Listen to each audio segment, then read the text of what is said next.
So you spent a lot of time creating a wonderful lesson for your students, and they seem to enjoy it. At least they didn't throw any tomatoes. But now, how do you guarantee that your students will remember what you taught them? The secret? Regular review. Okay, that's not a secret. But in this video, we will explore the importance of good review, a couple of principles to keep in mind, and a simple metric to know right away what it is you should review first. So let's go.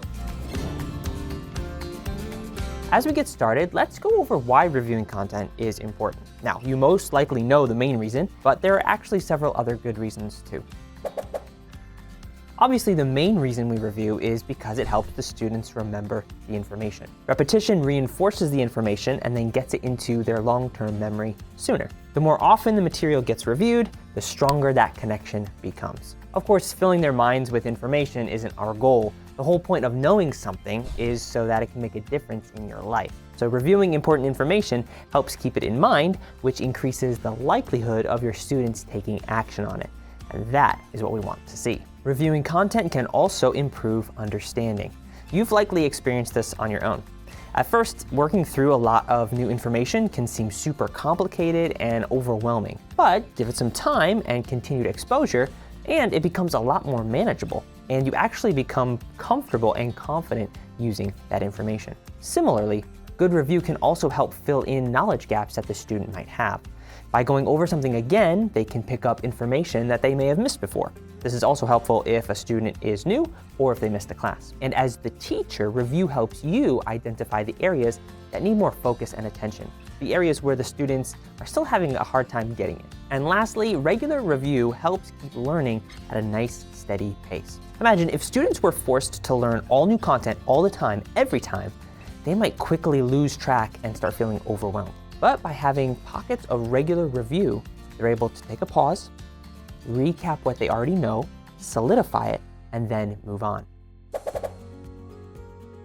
So we know reviewing is important, but now what? I mean, you can't review everything, you'll never get anywhere. So how do you know what's important enough to review?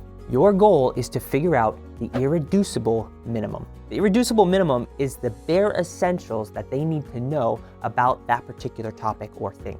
Knowing less than the irreducible minimum means you don't know it. So for example, if you don't know how to steer, then you don't know how to drive a car because steering is part of the irreducible minimum of driving. So ask yourself, what's the most important thing they must know about this? And once you figure that out, that is what you want to review again and again and again. The goal is for your students to memorize the minimum.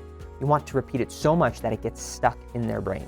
Now, while you might say and do a lot more than the minimum, it's all supposed to reinforce that minimum. The students don't need to memorize everything, they just need to memorize what's most important, which means that you need to explain what the most important thing is. Now, there's a collection of things that we might want them to memorize as is. Things like songs, verses, maybe your main idea, a creed, or some other kind of memory work. These are basically in their most condensed form already, and so we want to teach these things word for word. And there are other things that will need to be distilled down further until they are at their irreducible minimum. And then at that point, then they can be memorized. These would be big truths like the gospel or a life principle, or maybe the purpose or moral of a story or illustration. You'll need to take these and then break them down into their most simplest forms, of course, while maintaining full integrity. Okay, we're not talking about watering things down. Do your best to make it as easy as possible for your students to learn the minimum. You want to keep it short, interesting, and memorable. So the reason we use hand motions and visuals and music is because it helps with that memorization. Memorization helps with retention, which then helps with application. Beautiful. We'll talk about the more practical ideas in another video, but for now, here are a couple of principles that you'll want to keep in mind as you prepare to review with your students. First off, make it fun. You want to get them to review without them even knowing that's what you're doing. Your job is to make it too fun to refuse.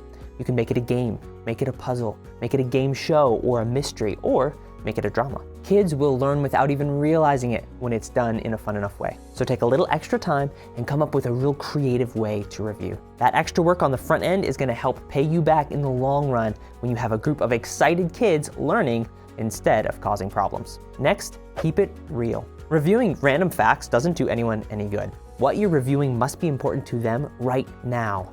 Otherwise, why is it being taught to them right now? You want to pick songs, verses, stories, and illustrations that present truths that can apply to them right where they are sitting. Pull out the applications that matter to them in their lives. Keeping it real to them is going to help them stay interested in what's being reviewed. It isn't enough to inform our students.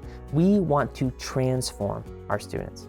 The only way is to prayerfully get God's truth into their lives, and regular and creative review is one of the best ways to do that. Find that minimum, make it fun, and start reviewing. Check out this next video for fun review games.